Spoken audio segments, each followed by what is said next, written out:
नमस्कार। देखिए अभी हम चुरामनपुर में मौजूद हैं और चुरामनपुर में बक्सर के पूर्व विधायक माननीय मुन्ना तिवारी जी हमारे साथ मौजूद हैं।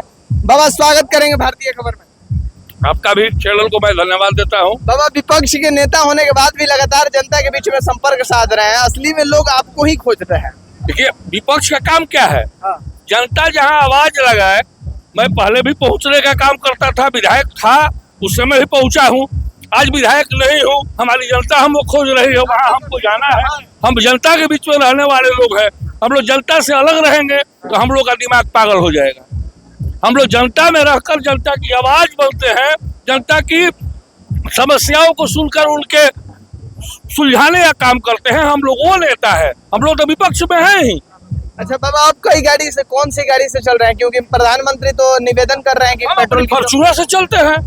कई को दो के हमारे लोग चंदा देने वाले हैं, हम चंदा मांगते हैं अपने लोगों से, भाई हमको तेल के लिए पैसा दीजिए। हमको पैसा गांव गांव से मिलता है चंदा, हम चंदा मांग के चुनाव लड़ने वाले लोग हैं।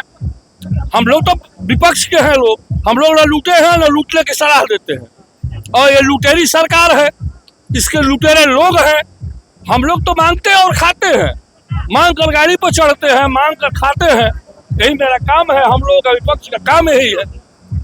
बक्सर का विकास के बारे में कुछ बताइए। बक्सर का विकास जो करने वाला बैठा है, आधा इंग्लिश आधा हिंदी बोल रहा है। जनता को समझ में ही नहीं आ रहा है कि नेताजी क्या कह रहे हैं।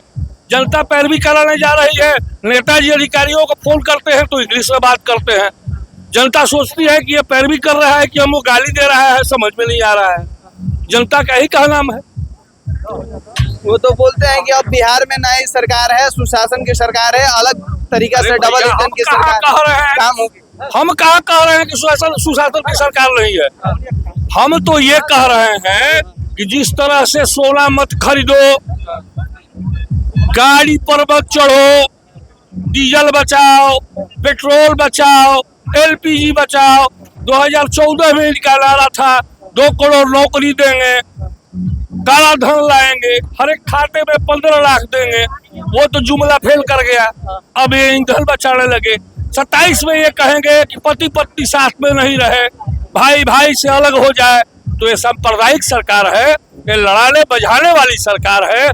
और अगर ऐसा ही चलते रहा तो आने वाले समय में भारत धराशायी होकर गिर जाएगा और उठने का काम भारत में लोगों का नहीं होगा। अच्छा बाबा, एक आनंद मोहन है जो सांसद भी रह चुके हैं, वो बोल रहे हैं कि जेडीयू में जितने भी नेता है थैला में पैसा पहुंचाते हैं तब जाके उनको टिकट नेता बनते हो। तो गलत क्या बोल रहे हैं? सही बोल रहे हैं।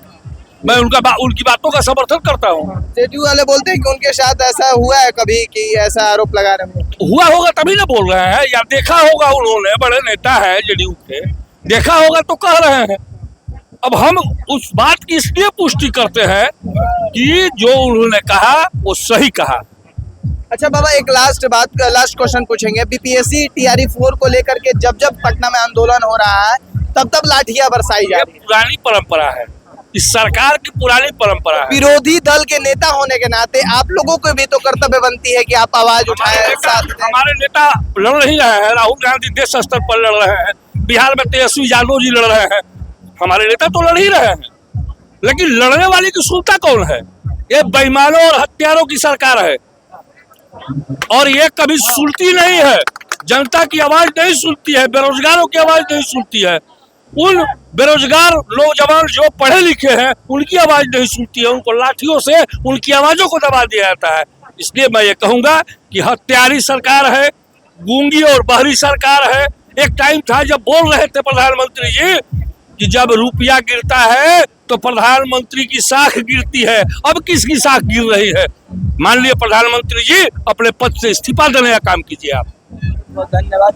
चलिए, आप देख रहे थे भारतीय खबर विकास त्रासर के साथ। जय हिंद।